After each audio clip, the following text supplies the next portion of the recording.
Good morning student. Masih Sevashram inter college के online class में आपका स्वागत है। आज हम लोग संस्कृत विषय के अंतर्गत पंचम पाठ का अध्ययन करेंगे, पंचमा पाठ का अध्ययन करेंगे।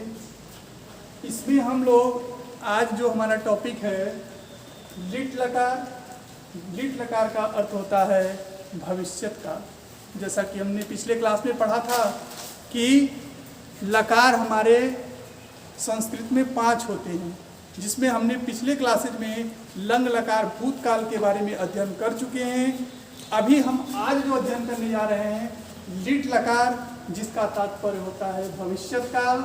और इसमें भी हम लोग भविष्य काल के अंतर्गत प्रथम पुरुष उसके तीनों वचनों का अध्ययन करेंगे कि प्रथम पुरुष में कैसे हमारा कर्ता रहता है और प्रथम पुरुष की जो है कौन कौन से प्रथम पुरुष में कैसे कर्ता को रखेंगे हम, और हमारे तीनों वचनों के रूप कैसे चलते हैं। तो इसके लिए मैंने आपको भेजा था कि आप लोग रूप याद कर लीजिए। जैसे कि रूप चलता है जो है पठिष्यत, पठिष्यता, पठिष्यंत, इसी तरह का रूप चलेगा। तो हम लोग अब यहाँ से देखें अपने चैप्टर के अनुसार। जैसे दिया है सहपठिष्यत। सहपठिष्यत का मतलब है कि वह पढ़ेगा, क्योंकि देखिए सह हमारा जो सर्वनाम है वो तो बदला नहीं। सह जो है प्रथम पुरुष का एक वचन का करता है, और जो पठिष्यत हमने लिखा है क्योंकि पढ़ेगा, ये वो जो है हम उसको भविष्य काल में लेके जा रहे हैं। सह पठिष्यत मतलब वह पढ़ेगा। अब इसी को हम अगर स्त्रीलिंग में करते हैं तो कैसे, जैसे हम यहाँ पर स लगा रहे हैं, वैसे जब स्त्रियों के लिए संबोधन किया जाएगा तो सा पठिष्यत। लेकिन हमें ध्यान देना चाहिए कि हमारे क्रिया में कोई परिवर्तन नहीं होगा, केवल सर्वनाम के रूप में परिवर्तन होगा। जैसे हमने यहाँ स लगाया था वैसे यहाँ सा लगाएंगे, लेकिन हमारे क्रियाओं में वहाँ पे भी पठिष्यत लगेगा और यहाँ पर भी पठिष्यत लगेगा। मतलब इसका अर्थ होगा वह पढ़ेगा, और यह इसका अर्थ होगा सा पठिष्यत का मतलब वह पढ़ेगी। अब आगे चलते हैं हम। जैसे 3 वचन की बात किया गया है तो अब हम 2 वचन में चलें। तो पठिष्यत, अब यहाँ हमारा देखिए तो मतलब वे दोनों पढ़ेंगे। पठिष्यत का मतलब है वे दोनों पढ़ेंगे। इसी प्रकार से अगर हम वही दूसरे लिंग के लिए मतलब स्त्रीलिंग के लिए प्रयोग करते हैं तो ते पठिष्यत, वे दोनों पढ़ेंगी। इस तरह से हमारा जो है आगे क्रिया चलेगा। आगे देखेंगे ते पठिष्यंत, वे सब पढ़ेंगे। और अगर हम वो ता पठिष्यंत कहते हैं तो वे सब पढ़ेंगी। इस प्रकार से सह तौ ते, और अगर स्त्रीलिंग में चलता है सा ते ता। और याद कैसे करेंगे, पठिष्यत, पठिष्यता, पठिष्यंत, इसका रूप चलता है पठिष्यत, पठिष्यता, पठिष्यंत। अब हम उसको सामान्य रूपों में जब प्रयोग करके देखेंगे तो कैसे देखते हैं, सामान्य रूपों में देखते हैं। जैसे हम कहते हैं मोहन वदिष्यत, मतलब मोहन बोलेगा, मोहन बोलेगा।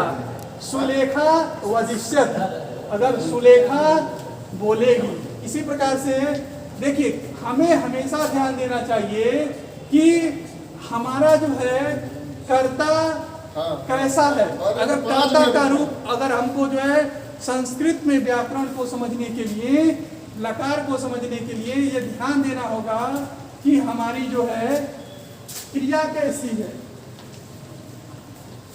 क्रिया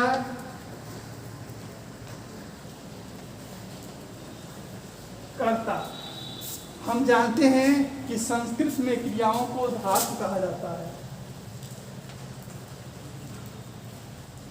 संस्कृत में क्रियाओं को धातु कहा जाता है, तो हमें धातु रूप कंठस्थ होना चाहिए। क्योंकि जैसे देखिए यहाँ पर सह तौ ते बदल रहा है, तो यह हमारे जो है सर्वनाम के रूप हैं। जैसे कर्ता है तो सर्वनाम के भी रूप बदलते हैं। सर्वनाम के रूप जैसे यहाँ पर सह तौ ते है, तो इसी तरह से देखिए हमारे क्रियाओं में परिवर्तन। अगर सह रहेगा तो पठिष्यत लिखेंगे, अगर त होगा तो पठिष्यत लिखेंगे, और ते होगा तो पठिष्यंत लिखेंगे। जैसा कि मैं आपको बताऊं कि देखिए, क्योंकि इसमें प्रत्यय, संस्कृत में प्रत्यय जो है ये संयोगात्मक भाषा है, संस्कृत संयोगात्मक भाषा है। संयोगात्मक क्यों कहा जाता है?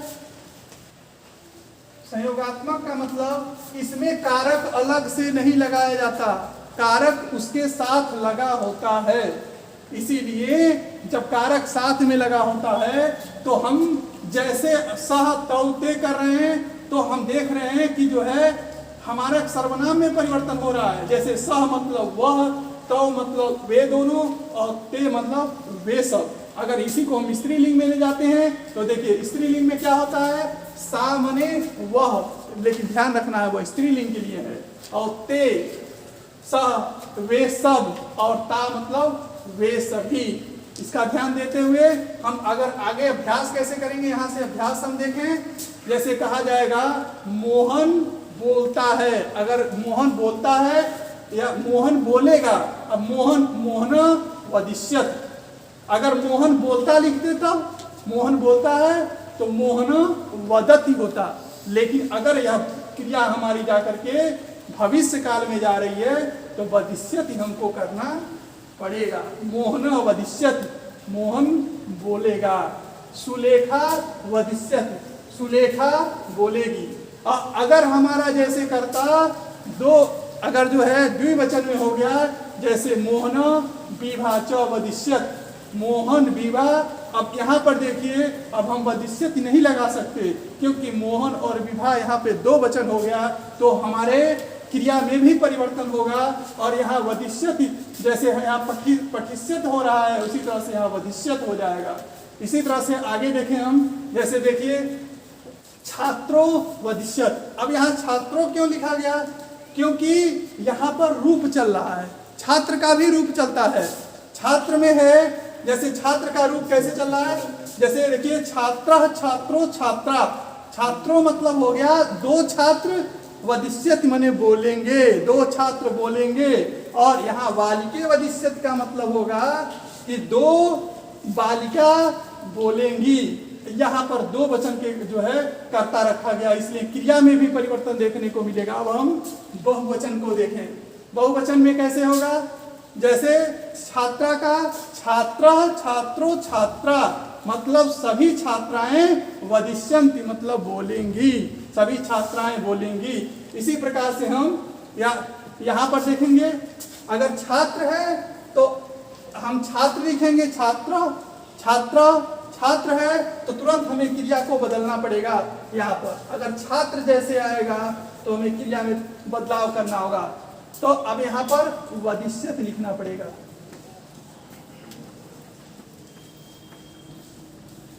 छात्र वदिष्यत, छात्र बोलेगा।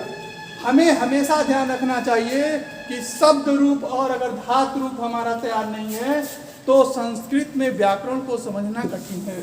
अगर आज हम लोग, जैसे कि हम एक बार फिर से रिवीजन कर रहे हैं कि हम आज जो अध्ययन किए हैं वह लट लकार भविष्यत काल प्रथम पुरुष।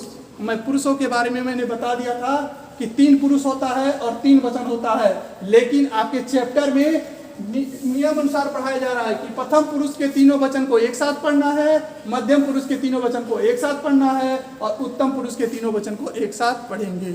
Thank you.